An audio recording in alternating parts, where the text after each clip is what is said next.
네, 여러분 안녕하세요. 오늘 새해 첫 주식 개장일입니다. 그래서 오늘은 제가 지금까지는 1강부터 19강까지 좀 강의를 했었는데 제가 이제 19강에서 이제 좀 보여드렸던 내용은 기술적 분석에 대해서 좀 차트 관련해서 좀 말씀을 드렸었고요. 그러니까 오늘은 새해 첫날이기 때문에 이제 올해 좀 주목을 해야 하는 유망 섹터나 아니면은 업종 분야에 대해서 좀 말씀을 드리도록 하겠습니다. 네, 그래서 올해 유망 섹터로 이제 말씀을 드릴 부분에 대해서 좀 말씀을 드릴 건데, 일단은 왜 이 분야에 대해서 말씀을 드리는지는 이제 이번 연도에 이제 정부의 예산안을 보고서 제가 이렇게 뽑아 온 거니까요. 일단 정부 예산안을 같이 보시면서 이제 어떤 분야가 있는지 또 보시도록 하겠습니다. 네, 일단은 이제 그 주가가 좀 상승을 하려면은 정부가 또 큰 폭으로 투자를 하는 그런 분야에 대해서 또 집중적으로 보실 필요가 있습니다. 그래서 정부가 예를 들어서 큰 폭으로 투자를 한다거나 지원을 하게 될 경우는 그에 따른 어떤 이슈나 기사가 나오게 됩니다.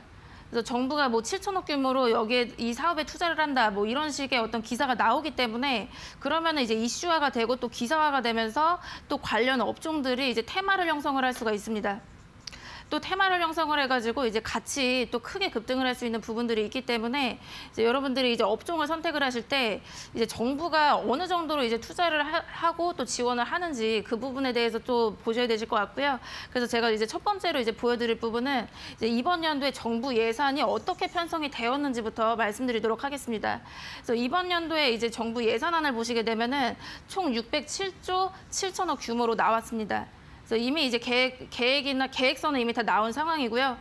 그리고 이제 제가 또 그 분야를 선정할 때 있어서 또 이제 집중적으로 봤던 부분은 이제 전년 21년과 비교했을 때 이번 연도에 좀 큰 폭으로 이제 증액을 하는 분야를 좀 더 눈여겨보실 필요가 있다라고 말씀드리도록 하겠습니다.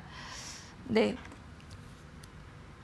네, 그래서 지금 여기 보시면은 바로 그냥 자료를 제가 발췌를 해왔는데 일단 기획재정부에서 지금 기획을 한 2022년 정부 예산안입니다. 그래서 그래서 정부 예산안을 보면서 제가 발췌를 했던 부분들이 있고요. 그래서 크게 지금 4대 부분으로 이제 투자를 하겠다라고 지금 발표를 한 상황이고, 그리고 이제 중요 과제로는 이제 17대 협업 과제가 있습니다. 그래서 여기 보시면은 이제 4대 부분이 나와 있고요. 그리고 또 세부적으로 중요한 과제 17가지 과제가 나와 있습니다. 그래서 여기서 이제 보시면은 이제 전년에 어떤 규모로 투자를 했었는지가 다 나와 있습니다. 그리고 이제 그 다음 상황을 보시게 되면은 이번 연도에 또 투자를 하는 금액 규모가 나와 있습니다. 그래서 전년에 비해서 이번 연도에 얼마나 더 투자를 하게 되는지 그 증액에 대한 규모가 나와 있기 때문에 여러분들도 이 정부 예산안을 보시게 되면은 어떤 사업을 좀 더 눈여겨보셔야 되는지를 보실 수가 있습니다. 그래서 제가 이 17가지를 이제 보다가 이제 증액이 좀 크게 되는 사업 분야로 이제 결정을 했고요. 그래서 제가 이제 고른 분야 3가지를 말씀드리도록 하겠습니다. 일단 첫 번째는 보시면은 K글로벌 백신허브를 구축을 하겠다라는 내용입니다. 그래서 전년 대비해서 225%나 증액이 되었습니다. 그래서 거의 이제 증액 규모가 가장 크다고 보시면 되시고요. 그래서 전년 대비 거의 225% 급증을 했습니다. 그리고 두 번째 내용 보시면은 친환경차나 자율주행차를 개발을 하겠다. 그래서 이 부분에 대해서도 지금 전년 대비 65% 투자 규모가 늘어났습니다. 그리고 마지막 볼 부분은 6G에 대한 부분인데 6세대 이동 통신입니다. 그래서 지금 보시면 이제 규모로 봤을 때는 이제 뭐 전년 172억 규모에서 이번 연도에 308억을 투자를 한다고 했기 때문에 이제 뭐 다른 분야에 대해서는 조금 적을 수는 있지만 이제 전년 대비 상승폭으로 봤을 때는 이제 증액이 79% 정도 늘어났습니다. 그래서 이 3가지 분야에 대해서 좀 더 말씀드리도록 하겠습니다. 네, 일단 첫 번째 이제 말씀을 드릴 내용은 K글로벌 백신허브를 구축을 하겠다라는 내용입니다. 네, 그래서 지금 정부에서는 코로나19를 이제 위기 극복을 하는 것을 최우선 과제로 삼고 있습니다. 그래서 가장 크게 증액을 하는 분야입니다. 그래서 지금 현재 코로나 확진자 수가 이제 계속 국내에서는 감소를 하고 있잖아요. 그렇기 때문에 이제 코로나 관련주가 이제 뭐 재료가 소멸하고 또 단기적으로 봐야 될 부분이다 이렇게 예측들이 나오고도 있긴 하지만 일단 이 투자 투자를 어떻게 하는지 보시면은 일단 정부는 어떻게 계획을 했냐면요. 2026년까지 2조 2천억 규모로 집중 투자하겠다고 밝혔습니다. 그래서 이미 이 계획안이 나와 있기 때문에 지금 코로나 백신 관련해서도 지금 현재 단기적으로 보실 분야가 아니라 좀 중장기적으로도 계속해서 보실 분야라고 말씀드리도록 하겠습니다. 네, 그래서 지금 보시면은 이제 그 재정안에 대해서 좀 더 이제 발췌를 해왔고요. 이제 세부 항목에 대해서 말씀드리도록 하겠습니다. 일단 이번 연도에 이제 가장 큰 폭으로 증액이 된 분야인데 또 세부적인 항목이 있다 보니까 지금 같이 이제 표를 보시면서 이제 말씀드리도록 하겠습니다. 그러니까 지금 보시면은 여기 2021년에 투자를 했었던 규모가 나와 있고요. 그리고 이번 연도에 이제 지원하는 규모가 나와 있습니다. 그래서 전년에는 거의 2천억 정도 이제 지원이 들어갔었고요. 그리고 이번 연도에는 거의 이제 6,600억 정도로 나오고 있기 때문에 2배 이상으로 증액이 되었습니다. 그래서 이 중에서 지금 보시게 되면은 가장 큰 폭으로 증가를 하고 또 규모가 굉장히 크게 투자를 하는 부분이 바로 이 부분인데, 그렇죠? 지금 보시면은 이 부분에 대해서 말씀을 드리면은 국내 백신 개발을 지원을 하겠다라는 내용입니다. 그래서 지금 보시면은 뭐 단기적으로 생산을 역량을 확충을 하겠다, 이제 백신을 생산하는 거죠, 그렇죠? 그래서 백신 생산하는 것도 지금 전년 대비해서는 거의 5배 정도가 늘어났습니다. 그래서 뭐 더 다양한 어떤 분야가 있지만 지금 현재 규모로 봤을 때 거의 이제 가장 큰 규모로 또 지원이 들어가기 때문에 그래서 이 분야에 대해서 좀 보실 필요가 있으시고요. 그래서 지금 보시면은 국내 백신 개발을 지원을 하겠다라는 내용입니다. 그래서 지금 현재로서는 국내 백신은 아직 나오고 있지가 않습니다. 그래서 여러분들도 백신을 접종을 거의 다 맞으셨기 때문에 잘 아시겠지만은 그 지금 현재는 뭐 화이자 아니면 모더나 둘 중에 하나를 거의 맞는 분위기이고 지금 현재는 국내 백신이 나오지는 않은 상황입니다. 그렇기 때문에 지금 국내 백신이 상용화가 될 수가 있도록 임상을 지원을 하고 또 백신 개발을 지원을 하겠다라는 내용입니다. 그래서 이 부분에 대해서 이제 보시게 되면은 이제 어떤 내용이냐라고 하시면은 일단 백신 자주권을 확보를 하겠다라는 내용입니다. 그래서 올해 상반기까지는 이제 코로나 국산 1호 백신을 상용화를 시키겠다 이렇게 발표를 했습니다. 지금 현재 계획을 앞두고 있고 또 임상 3상을 집중적으로 지원을 하겠다라고 발표를 했습니다. 네, 그리고 지금 이 코로나 백신 관련해서는 지금 단기적으로 끝날 부분이 아니라 2025년에는 글로벌 백신 시장 세계 5위를 달성하는 것을 지금 목표로 이미 계획이 발표가 나왔습니다. 그래서 지금 전년에는 9위였지만 이제 2025년에는 세계 5위까지 달성을 하겠다라는 목표가 지금 나와 있는 상황이고요. 그래서 지금 현재 여러분들이 이제 또 눈여겨보실 테마로 말씀을 드리면은 코로나 국산 백신을 개발하고 있는 기업들을 좀 눈여겨보실 필요가 있고요. 그래서 제가 이제 지금 현재 이제 코로나 국산 백신을 개발하고 있는 이제 기업들에 대해서 알아왔습니다. 그러니까 지금 현재는 후보물질 9개가 임상시험을 진행 중에 있습니다. 그래서 이제 제가 표를 정리를 해왔는데 일단 보시면은 가장 빠르게 지금 개발을 하고 있는 기업을 보시면은 SK바이오사이언스입니다. 지금 현재 개발하고 있는 국산 백신 GBP510이 지금 임상 3상을 진행하고 있습니다. 그리고 지금 현재 아직은 상용화가 되지는 않았지만 이미 정부에서 1,000만 회분을 선구매 결정을 했습니다. 그렇다라는 거는 상용화가 될 가능성이 꽤 높다라고 보셔야 되시고요. 그래서 만약에 지금 SK바이오사이언스가 개발하고 있는 국내 백신이 상용화가 된다라고 한다면은 지금 임상 1상이나 2상 그리고 임상 1상을 진행하고 있는 기업들도 좀 더 이제 탄력적으로 개발을 할 수가 있는 부분들이 있고요. 또 코로나 국산 백신에 대한 기대감도 높아질 것이기 때문에 주가도 같이 좀 움직일 수가 있는 부분들이 있습니다. 그래서 여기서 제가 다 이제 그 기업 명에 대해서 다 이제 적어놨는데 뭐 아이진도 있고요. 그리고 유바이오로직스, 제넥신, 뭐 ST팜, 셀리드, 진원생명과 HK이노에 전부 지금 국산 백신을 개발을 해나가고 있습니다. 그래서 제가 여기서 좀 더 이제 선택을 해가지고 말씀을 드리자고 한다면은, 그러니까 여러분들이 이제 제약 바이오주를 선택을 하실 때는 좀 이제 조심을 하셔야 되실 부분이, 기대감은 굉장히 뭐 신약 개발이나 어떤 백신에 대한 기대감은 굉장히 큰데 일단은 실적이 좀 좋지 않은 기업들이 많습니다. 이제 뭐 백신이나 신약을 개발하는 데 있어서 막대한 비용이 들어가기 때문에 그에 보다는 또 실적이 받쳐주지 않는 기업이 많다 보니까 이제 여러분들이 이제 종목을 고르실 때는 또 실적을 확인을 해보실 필요가 있고요. 그래서 여기서 제가 이제 막 종목들을 다 적어놨지만은 사실 4년 연속으로 적자가 연속인 기업들이 많습니다. 그래서 제가 이 중에서는 그나마 이제 실적이 좀 탄탄하게 좀 받쳐주는 두 가지 기업을 이제 선택을 했습니다. 그래서 이제 처음 말씀을 드릴 종목은 HK 이노엔입니다. 네, 그래서 이 종목 같은 경우 이제 차트상으로 좀 더 이제 말씀을 드리자면요. 일단 이 종목 같은 경우는 신규 상장을 한 지가 얼마 되지 않았습니다. 그래서 8월경에 신규 상장을 했고요. 그리고 그 다음 상황 보시게 되면은 이제 고점이 점차 이제 좀 낮아지고 있으면서 지금 현재는 61선을 한 번에 돌파를 하지는 못하고 있습니다. 그래서 지금 현재는 단기적으로는 하락 추세를 겪고 있지만 지금 현재 여기 저점 부분을 확인을 하시면은 49,000원대에서는 더 이제 밑으로 빠지지 않고 저점을 좀 지켜주고 있는 부분들이 있습니다. 그렇기 때문에 이제 이 종목 같은 경우는 49,000원이 이제 이탈을 하지 않는다라고 한다면은 충분히 이제 관심으로 두시고 이제 눈여겨보실 필요는 있다라고 말씀드리도록 하겠고요.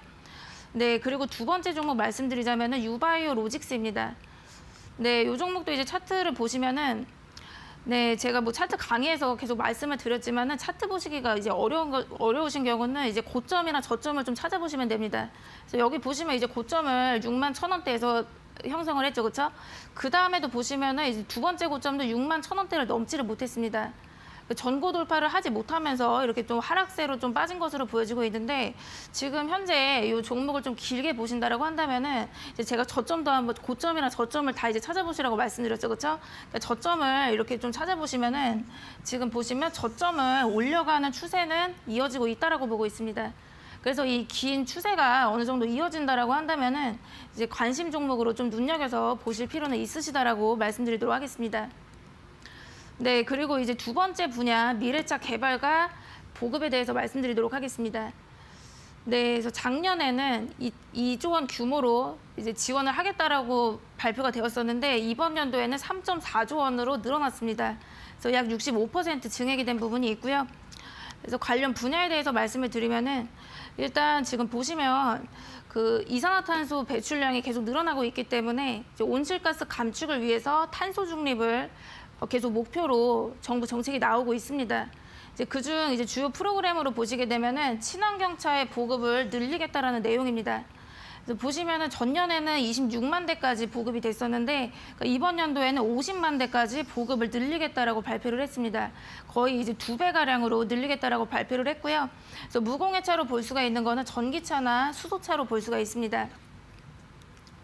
네, 그래서 지금 정부 예산안에 대해서 좀 더 세부적으로 이제 보시도록 하시면요. 지금 보시면은 이제 전년에 지원을 했었던 규모가 나와 있고, 그리고 이번 연도에 또 투자를 하는 규모가 나와 있습니다. 그러니까 이 중에서도 지금 보시면은 전년 대비 좀 큰 폭으로 투자를 하게 되는 이제 분야를 좀 보시게 되실 건데, 일단 보시면은 이게 전년 대비해서 좀 큰 폭으로 늘어나는 분야를 보시면은 이 보급 지원 쪽입니다. 네, 그래서 그 내용을 이제 보시게 되면은 수소 연료 전지차 보급 사업을 하겠다라는 내용이고, 그리고 전기차를 보급하고 충전 인프라를 구축하겠다라는 내용입니다. 그래서 이 사업 분야를 계속 투자를 하겠다라고 발표를 한 상황이고요.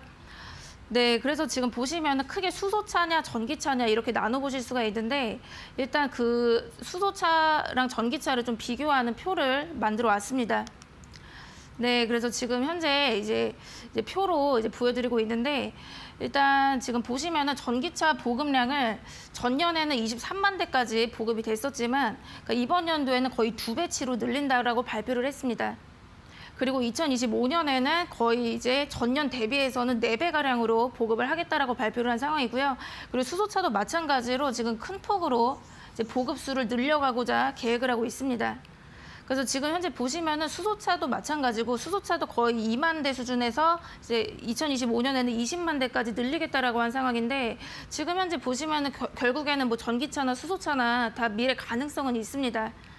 그렇긴 하지만 이제 제가 봤을 때는 이제 전기차랑 수소차 이 생산 규모를 봤을 때 지금 수소차에 비교해서 전기차가 거의 생산 규모가 압도적으로 잘 나오고 있고 또 수소차는 좀 생산이 되는 데 있어서 좀 한계가 있기 때문에 전기차 분야가 좀 더 이제 가능성이 더 있다라고 보고 있습니다. 그래서 전기차 관련주들이 좀 더 이제 실적 개선 모멘텀이 있고 또 생산 규모가 지금 수소차보다는 압도적으로 많기 때문에 이제 주가 상승 모멘텀도 더 크다라고 보고 있습니다.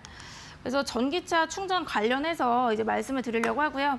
이제 전기차 관련주에 대해서 말씀을 드리면은 뭐 전기차 부품을 생산하는 관련주도 있고 또 뭐 2차 전지 관련주도 있고 전기차 배터리 관련주도 있고 굉장히 다양한 분야가 있습니다. 하지만 제가 이제 여기서 말씀을 드릴 거는 전기차 충전 인프라 관련주입니다. 네, 지금 현재 이제 여기서 보시면 이제 그래프를 보여드리고 있는데 이제 전기차 등록 대수랑 그리고 충전기 대수를 말씀을 드리고 있습니다. 그래서 여기 보시면은 이제 전기차 등록 대수가 지금 여기 보시면은 파란 색깔 그래프를 보시면 됩니다. 그래서 전기차 수요가 계속해서 늘어나고 있기 때문에 전기차 등록 대수도 계속해서 많아지고 있습니다. 그래서 전기차 보급도 계속해서 늘어나고 있는데 반해서 지금 전기차 충전기도 그만큼 따라오는지를 확인을 해보시면은 전기차 충전기도 지금 보시면은 이제 늘어나고는 있지만 지금 현재 전기차가 늘어나는 거에 비해서는 그 실정을 따라가지 못하고 있습니다. 그래서 전기차는 계속해서 생산이 돼서 나오는데 이 전기차 충전기는 많이 부족하기 때문에 전기차가 아무리 생산이 많이 된다고 하더라도 결국에는 상용화가 조금 느려질 수가 있는 그런 부분들이 있습니다. 그렇기 때문에 이제 전기차 충전기를 생산 판매하는 기업들을 좀 눈여겨보실 필요가 있고요. 그리고 또 충전기 중에서도 또 종류에 대해서 말씀을 드리면은 이제 완속 충전기랑 급속 충전기가 있습니다. 네, 그래서 완속 충전기 같은 경우는 완전 충전을 하는데 4~5시간이나 소요가 됩니다. 근데 급속 충전기 같은 경우는 거의 30분이면 충전이 되기 때문에 이제 뭐 충전기를 제조 판매하는 기업들도 많겠지만 이제 급속 충전기를 이제 개발하고 있는 기업들을 좀 눈여겨 보신다라고 한다면은 분명히 수혜가 예상이 될 것이다라고 이제 보고 있고요. 그래서 두 가지 종목 말씀드리도록 하겠습니다. 이제 원익 P&E라는 종목이랑 동양 EMP라는 종목입니다. 그래서 원익 P&E 같은 경우는 이제 크게 3가지 사업을 하고 있습니다. 그래서 2차 전지 장비 제조하고 있고 또 전원 공급 장치 제조하고 있고요. 그리고 마지막으로 전기차 충전기 사업도 하고 있는데 아직 이 사업 분야에 대해서는 매출이 3%밖에 나오지가 않습니다. 하지만 지금 미래 가능성이 굉장히 높고 또 성장성이 굉장히 높기 때문에 그리고 지금 전기차 충전기가 굉장히 부족한 실정이 있다 보니까 분명히 수혜는 예상이 되고 있습니다. 네, 그래서 지금 보시면 원익 P&E 좀 기억을 해두셨다가 이제 관심 종목으로 보시면 되실 것 같고요. 그리고 동양 EMP 같은 경우는 전기차용 충전기를 제조 판매하고 있는데 지금 휴대폰용 충전기도 같이 제조 판매하고 있습니다. 그리고 또 국제 과제를 수행을 하고 있는데 이제 전기차용 무선 급속 충전 관련한 국제 과제를 수행을 하고 있습니다. 네, 그래서 일봉으로 좀 더 이제 차트상으로 좀 더 말씀을 드리도록 하겠습니다. 원익 P&E 같은 경우 보시게 되면은 일단 9월 경에 지금 보시면 이미 이제 전기차 충전기 관련 이슈로 인해서 이제 큰 고점을 한번 형성을 했습니다. 하지만 이제 한번 고점을 형성하고 이제 그대로 뭐 조정을 받고 다시 이제 끝난 종목이라고 보여지지는 않고 지금 현재 이제 조정이 들어왔지만 다시 한번 이제 상승을 할 수 있는 그런 모멘텀은 있다라고 보고 있습니다. 네, 그리고 지금 보시면은 그러니까 이 구간을 좀 잘 보셔야 되실 것 같은데 이 구간이 지금 박스권입니다. 그러니까 박스를 돌파를 하면서부터 좀 강력하게 지금 상승이 나오면서 고점을 형성을 했고요. 그리고 지금 보시면 이렇게 또 조정을 주고 있기는 하지만 이 박스 상단에서는 또 지지가 되는 모습입니다. 그래서 제가 이제 박스 돌파 후 지지 강의에서 한번 말씀드렸죠, 그렇죠? 지금 박스권을 지금 강하게 돌파해가지고 고점을 형성했는데 지금 현재 흐름이 박스 상단에서 또 지지가 되는 흐름이다 보니까 추가적인 고점은 한 번 더 나올 수가 있다라고 보고 있습니다. 그래서 눈여겨서 좀 보실 필요가 있으실 것 같고요. 그리고 동양 EMP 말씀드리도록 하겠습니다. 그러니까 이 종목도 지금 차트를 통해서 보시게 되면은 그러니까 이 종목도 이미 고점을 한 2번 정도 이제 형성을 했었던 부분들이 있습니다. 그래서 이때도 마찬가지로 이때 고점을 형성하고 그리고 두 번째 고점도 한번 형성을 해서 지금 현재는 다시 이제 하락세로 빠지게 되는데 그러니까 이 종목도 원익 P&E랑 좀 차트가 비슷하다고 볼 수가 있습니다. 그러니까 이때도 보시면은 그러니까 요 가격대가 지금 저항대라고 보여지고 있어요. 여기 17,500원대가 저항대로 보여지고 있는데 여기를 강하게 돌파하면서 고점을 형성을 했죠, 그렇죠? 그러다가 이제 다시 조정을 겪었는데 지금 보시면은 이 저항대에서 다시 지지가 됩니다. 그렇죠. 그래서 제가 그 말씀드렸죠. 저항 돌파 후 지지 그 강의를 좀 참고를 해보시면 되는데 지금 저항을 강하게 돌파해가지고 고점을 형성하고 다시 저항대에서 지지가 된 걸 볼 수가 있어요. 그 다음에 또 두 번째 고점을 다시 형성을 합니다. 그래서 여기 저항대에서 주가가 빠지지 않았기 때문에 이제 다시 한번 이제 슈팅이 나온 것이라고 보여지고 있고요. 지금 현재도 지금 17,000원대에서 이제 빠지지 않고 또 이탈을 안 하고 있기 때문에 추가적인 고점을 만들 수 있는 여력은 있다라고 보고 있습니다. 네, 그리고 이제 마지막 이제 6세대 이동통신에 대해서 말씀드리도록 하겠습니다. 그러니까 이 산업 분야에 대해서도 이제 전년에 비해서는 약 79% 정도 증액을 하겠다라고 발표를 했습니다.